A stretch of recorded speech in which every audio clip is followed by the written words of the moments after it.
Hello, my friends. Welcome to your seat at the table and the Fat Man's Great Goblin Orc Debate. The last 5 years or so, maybe a little longer, there has been some change in venue or view on in Tolkien's world whether goblins and orcs are separate entities. Originally, it is said that Tolkien had thought of them as different races altogether, and then later he also considered orcs to be a mockery of elves created from twisted and corrupted elves, and that's Frankie Shelter Cat. Hey, Frankie, yes? You gonna get in the way again? Huh? You're fine until you start climbing on everything and trying to rub against stuff. Then you become a problem. See, you want to, oh, right there, you want to start bumping things, and you can't do that. She is so full of energy, she just don't know what to do with herself. So that Tolkien had second thoughts on his orc creation, and then did some slight changes, and they differ from the Hobbit and the Lord of the Rings and some of this other material. But for as long as I could remember, goblins and orcs were different species, and then one day they weren't, and I'm not totally on board with that. I have no problem with the Professor Tolkien changing his view on his world, and people having opinions in that direction.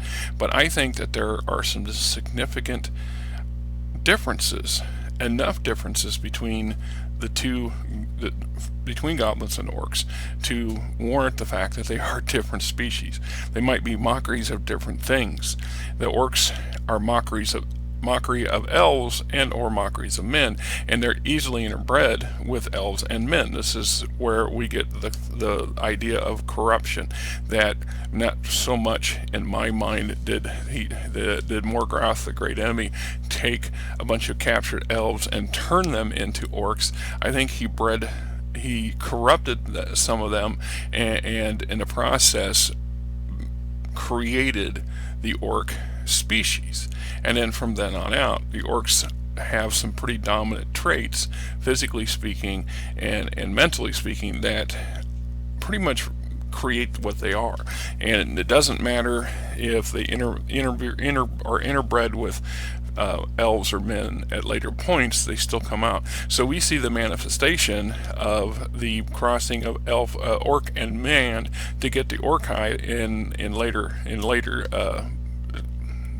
years, and they're much more robust, they're larger, they tend to be more adaptable to dealing with the sunlight and dealing with the enemies that they tend to fight the most. And whereas goblins, on the other hand, goblins seem almost like a genetic reject.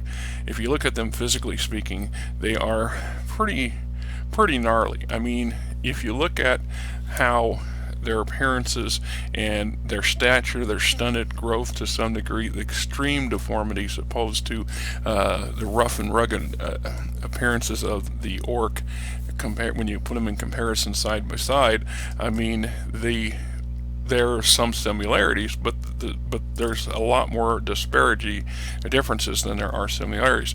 And if you compare racial subtypes of men, elves, and orcs, for example, it's the same thing. In men, you have many different varieties of men, different tribes of men. If you when it comes to elves, there are 4 or 5 accepted tribes of elves, and the differences in the elves is based on the proximity to the Undying Lands and their exposure thereof. So the first that went, those who didn't, those who stayed behind. This is where we get our wood elves or Sylvan elves, which are much more rustic and less refined and more childlike and less serious, as opposed to the Noldar or the Vanyar, who are very, very well defined, very mature in their mind and their outlook and their take on the world. So there are examples in Tolkien's works of these differences. So we can also make the argument, if orcs are a derivative of elves and or men or both, then potentially goblins could be a derivative of dwarves. They're smaller, they're stockier, they're much better suited in underground environments. They're quite clever. They are much more inclined to the use of machinery and than their orc counterparts are. For example, technology. They do a lot more with technology than in their own twisted, dark versions of it thereof. The idea that perhaps there is some differences, I tend to want to lean onto that. So I'm looking at my next. I got a series of points here, of course, and I'm going to look at my next point. Differences in size, builds, deformities, skin tones. I mean, all you have to do, like I said, is you look at the differences here, and the orcs have, even their smaller stature, orcs tend to be much bigger than the goblins when it comes to the size. A lot of the deformities are in an orc tend to appear to be more like self-inflicted or inflicted. Bad hygiene, bad environment, hence the bad teeth, constant warfare, constant fighting amongst themselves and anybody and everybody else, causing scars and wounds and poorly crudely healed damage and things like this, as whereas you look at the goblins. Now, I will grant you, we are looking at somebody's Jackson's view on what the goblins look like and what the orcs look like, but I'm looking at this and I'm thinking, yeah, I'm on board with this version, because I think there's something to be said about differences, and having them visually this way makes perfectly good sense to me. Now, if we look at these characters, they're not only scarred but they're deformed, and they're carrying all kinds of physical differences from their orc cousins, if you will. And another point is the preferred environments and the observed cultural differences between the two groups. It's my observation that goblins prefer underground settings as opposed to being above ground. It's not saying that they can't operate, because they can operate at night, just they're not very good at it. During the day, they're less likely to be active. They also they're much more culturally,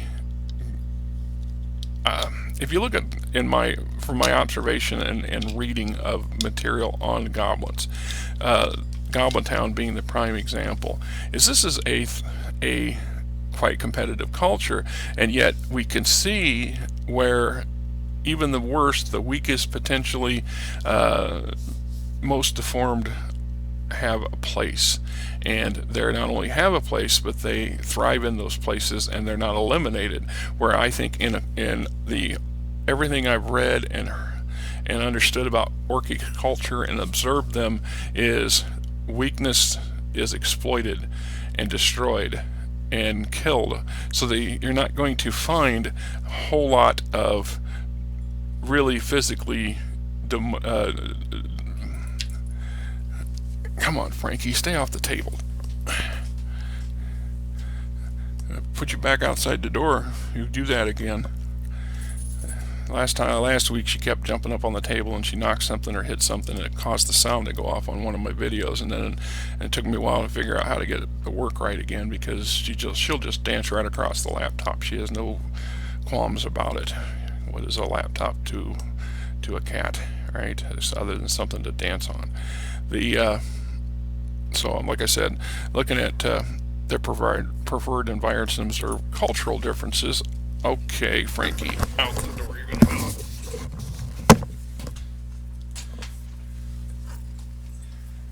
You simply just will not stay off the table.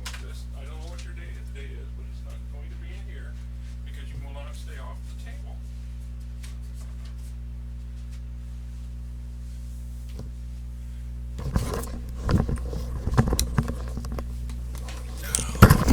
Many weekends, Frankie will scramble around and climb on things and knock stuff down. She'll get in the window, but eventually she'll settle down and lay down up on the dresser back here in her favorite little spot. But today is not that day. It's a nice day outside. The weather's warming up finally. It's starting to look a little bit like spring. We got the heat off and some of the windows open, and I think she's feeling it. So good for her. But as I was saying, preferred environments, observed cultural differences. The goblins tend to be more tolerant, or at least accepting of the weaker members of their society, and they find niches like this little fellow here who is a courier or a clerk of some sort. And I don't imagine somebody like this operating and surviving very long amongst the their orc cousins. So I don't see this fellow being broken and diminished and still finding himself in a position of anything other than food or bones. So that's just a look at that particular aspect.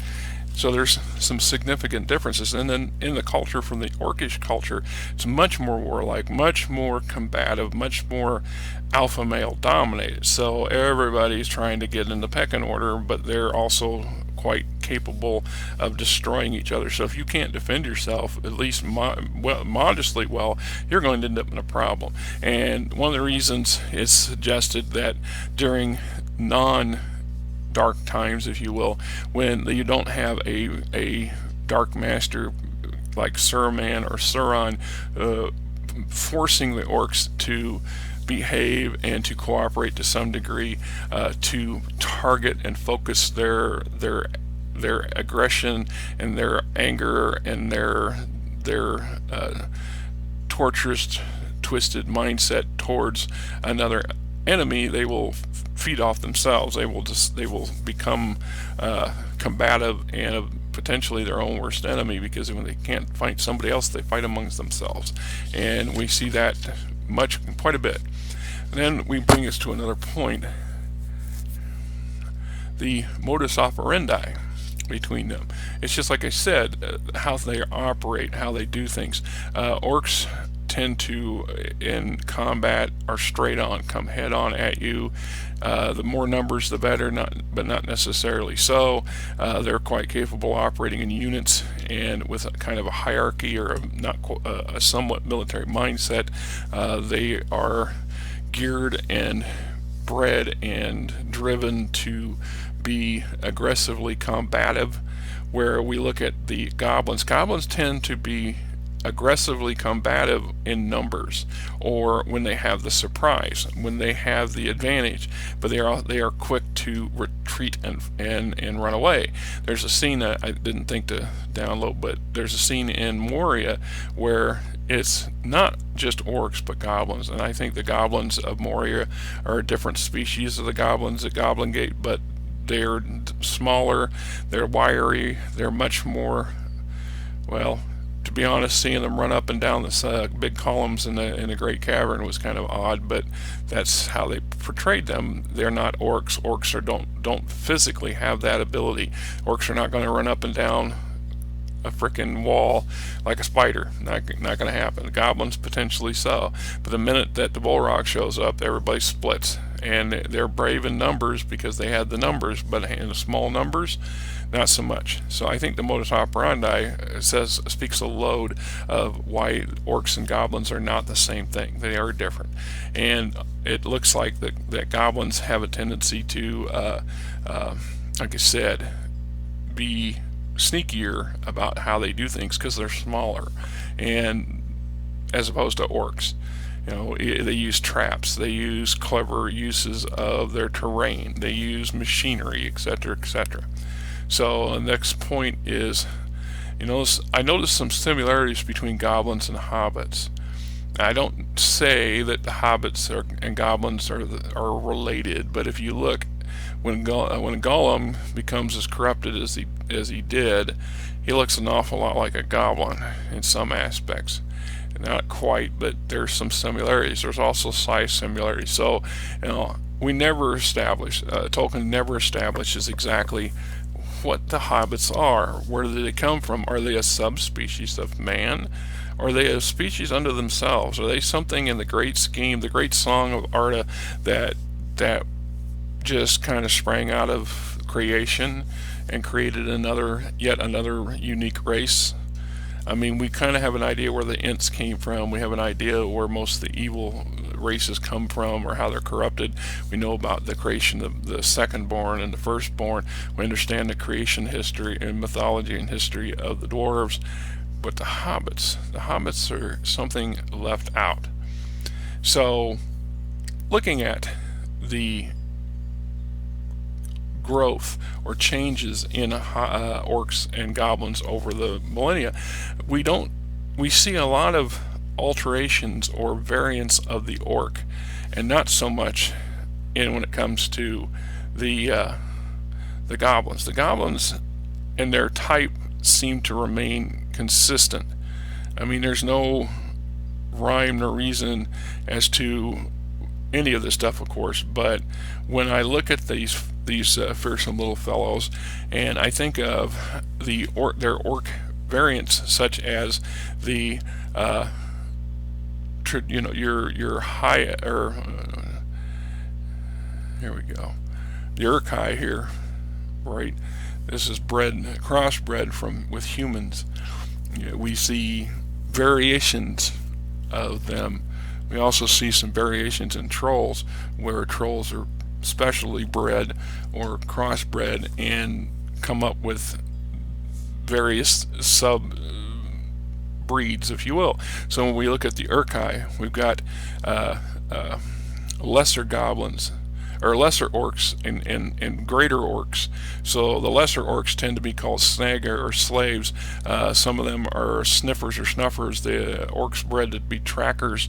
They're still orcs, and they don't have that goblin appearance, and a goblin would be suited for that kind of role, but they don't show that, and it may be an oversight. It might be, like I said, Tolkien changed his mind and how that played out. But at some point early on in game creation, in the role-playing games side of things, we saw goblins different from orcs, and that's how they've always been portrayed, and I'm good with that. So we have Urkai, we have half-orcs. I don't hear of any half goblins running around. We don't hear any half-orc, half-dwarves running around. We don't hear any half-elf, half-orcs running around. Would we even recognize a half-orc, half-elf? I mean, the theory is that they're genetically compatible, that most of these species can interbreed, I'm assuming through extreme violence or under very controlled, forced conditions to make sure that they are successful. But the fact is that the orcs seem to be able to crossbreed with at least elves and humans. There's no suggestion that orcs or goblins do. And we know that orcs vary, just like goblins vary, from the terrain, from the region. So orcs from Mordor have distinct differences from orcs from Gundabad, or goblins from the Misty Mountains, or orcs from the Misty Mountains. I mean, if we look, and I'm inclined to look at this sort of aspect, is we have, just look at the great goblin. In no way does he come across as an orc. He is a massive size compared to all the other goblins in Goblin Gate. Of the thousands of goblins, this is the only one that turns into be man-size or larger. And there must be a genetic reason, because why is he so physically different from these orcish leaders here? I mean, if you want to look at, I'm trying to compare the two, right? I'm just looking at these differences, right? There's extreme difference. Now, grant you, this is a video movie representation, but if you read the novels, you read the descriptions in the novels of the Great Goblin and Azog the Despoiler, they're different people, different race, very distinctly different. So, keeping in mind, like I said, Tolkien's mind changed on the topic between when he was between writing The Hobbit and Lord of the Rings and the backstory, and yet it's still stuck in my mind and a lot of your minds as well. So I believe that there's the great debate, the great Goblin Orc debate, is an interesting sidebar, I grant you, but there is some credence to the fact that goblins are goblins and orcs are orcs, and neither one are the same as the other. They're just so wildly variant from each other that even if they are genetically linked, the differences has seen their genetic bloodlines do a split and travel to two alternate paths, and I'm good with that. Till next time, this is Rick the Fat Man, and this is your seat at the table.